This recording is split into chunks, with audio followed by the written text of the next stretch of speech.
Hi there and welcome to the video. Right, in this video I want to do a follow-up video to a video I made a few weeks ago, which caused a little bit of controversy, shall we say. It was a video about a sales tactic I was trialing. It was a tactic I had seen talked about in other videos. I'd seen other eBay sellers using. As a buyer, I had seen it used and it certainly worked on me, and I made the video to share what it was and how it worked and the fact that I thought it had really helped sales. And it got a very polarized response, let's just say that. On one side you had people saying, "Oh, I've been doing that for years, Nick. It's a great technique, it works really well." A lot of people saying, "Really interesting, I might try this out." A lot of positivity. Equally so, on the other side, there was a lot of people saying, "You can't do this. That's against eBay policy, surely. That's against trading standards," or this, that and the other. A few people linked me to different policies and stuff. At this point, I thought, okay, I'm really not sure. I will take the video down, because the last thing I want to do on this channel is put information out there that could harm your account or could, bad information. So I took the video down and I set about finding out what is the case. And I contacted eBay and I asked them straight. I said, "Can you have a look at this video?" They looked at the video and I said, "Can you let me know if this infringes on any eBay policy?" They very kindly took a look and replied, and I got an email back, which I have here, and they referred me to the Advertising Standards Authority, and I'm going to read you the part of the policy that they think relates to what I was talking about in that video. They also linked me to an eBay policy that they think may be infringed by what I was talking about in that video. And they sent a statement. So quickly, before we get into the detail of that, I won't go into too much detail, but what was I talking about? If you didn't see that video, and I can't link you to it because I've taken it down for very obvious reasons that we're going to get onto in a second.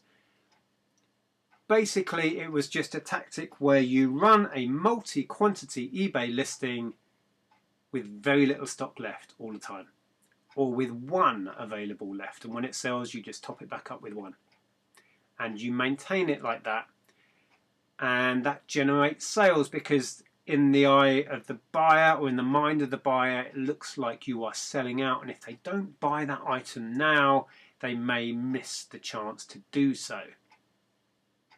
And that was it. Very simple. And like I say, it got a very mixed response. And when I asked eBay what they thought, they gave me that email and those links, and they also sent me a statement. So this is eBay's standpoint on doing exactly what I just described. And here it is. So eBay's statement that they sent me goes as follows. As a marketplace, eBay has no visibility over how many items a seller has in stock. It is the seller's responsibility to accurately state how many items they have available to sell, to avoid misleading customers, and to comply with the laws and advertising regulations for each country they trade in. And they basically made it very clear that they cannot condone what I was talking about. That tactic of manipulating the number you have available to encourage sales. So that was eBay's statement. And then, as I mentioned, they linked me to the Advertising Standards Authority, and on their website eBay highlighted a couple of things that they thought maybe this technique was infringing upon. So let's read those. So remember, this is the ASA, and they say, marketing communications must not falsely claim that the marketer is about to cease trading or move premises. Clearly I wasn't claiming that, but it goes on to say, they must not falsely state that a product or the terms on which it is offered will only be available for a limited time to deprive consumers of the time or opportunity to make an informed choice. So you can see that within that saying that you only have one available when in fact you have 30, which I did at the time I was making that video. Depending on how you interpret this, that could be infringing upon it. Goes on to say, marketing communications must not mislead the consumer about market conditions or the possibility of finding the product elsewhere to induce consumers to buy the product at conditions less favourable than normal market conditions. That's a bit ambiguous. But again, you can see that the technique of putting in the mind of the buyer that you're running out of stock when you're not maybe contravenes that. So that's what the ASA has to say, and that's what eBay linked me to. And then the eBay policy, this is one of eBay's policies that they directed me to, reads as such. It's against our policies to do anything that manipulates the search or browse experience. Interesting. This applies to all parts of a listing or product. Goes on to say, if a seller uses tactics that can inappropriately divert bidders and buyers to a product or listing, we'll take action. So what they're saying here is, or why the technique we were talking about in that other video maybe contravenes this, is because if you're saying falsely that you only have one item left, you are attracting more buyers in. So does that infringe upon using tactics that inappropriately divert bidders and buyers? I guess so. That's what they're saying. Anyway, the point here is eBay were very clear to me in their communications that they cannot condone what I was talking about in that video. Hence, it was taken down and it has stayed down. And I am making this video to pass on to you all of the information I've been given so you can act on it appropriately. And there you go. I do, however, want to talk about some issues that I think this raises and the kind of grey areas around this. As I said before, hands up, what I was doing I can see infringes on these policies and it's not acceptable on eBay, so I'm not doing that anymore. Running a listing on one available all the time when you have many more. Fine. So, but here we go. So, according to eBay then, we have to declare accurately how many we have in stock of any product we're selling on eBay. So going back to my example of these Lego card boxes, I think we've got 18 left now. We've sold a bunch since that video. According to eBay, I have to list all 18 or none. You know, if you read their statement, I can't see any other way of reading that. But here's the problem.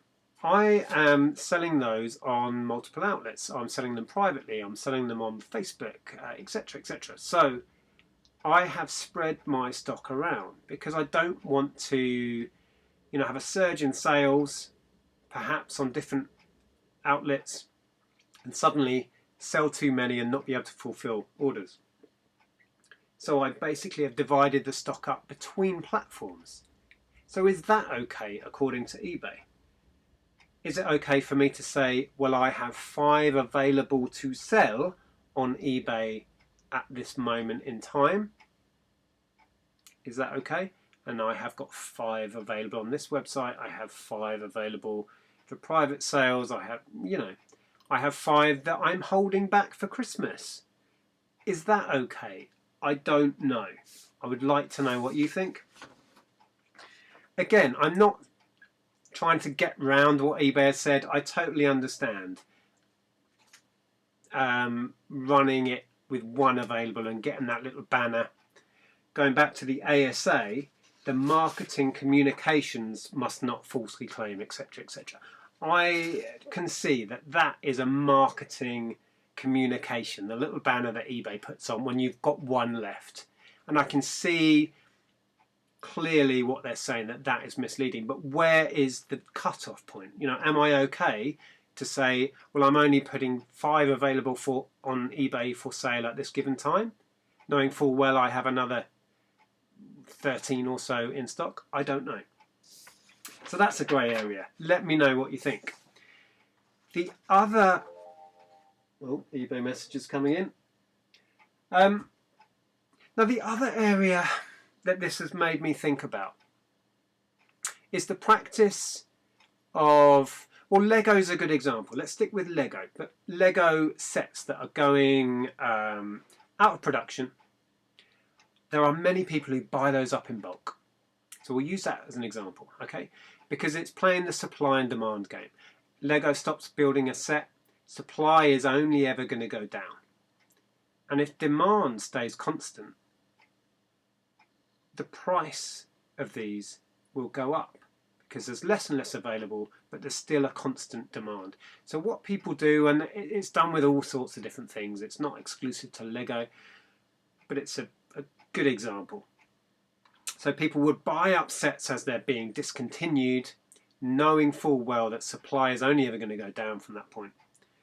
And they will put them into storage and wait until supply diminishes because no more are being made.